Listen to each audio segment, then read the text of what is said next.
मंगळ बाजार परिसरात अवैध गोमांस विक्री करणाऱ्यावर सदर बाजार पोलिसांची कारवाई। 3 जणांविरोधात गुन्हा दाखल। जालना शहरातील मंगळ बाजार परिसरात अवैधरित्या गोमांस विक्री करणाऱ्यावर सदर बाजार पोलिसांनी आज दुपारी कारवाई करून सुमारे 20,000 रुपये किमतीचं 100 किलो गोमांस जप्त केलंय।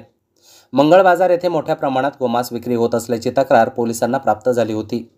त्यानुसार आज पोलिसांनी कारवाई करून आमेर कालू कुरेशी, अबूझर रेहान कुरेशी, जुनेद खलील कुरेशी तिघे राहणार मंगळ बाजार यांना पोलिसांनी ताब्यात घेतलंय।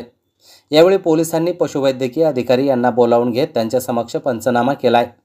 गोमांसाचे नमुने काढून घेत ते प्रयोगशाळेत पाठविण्यात आले असल्याची माहिती पोलिसांनी दिली आहे। या प्रकरणात सदर बाजार पोलीस ठाण्यात 3 जणांवर गुन्हा दाखल करण्यात आलाय।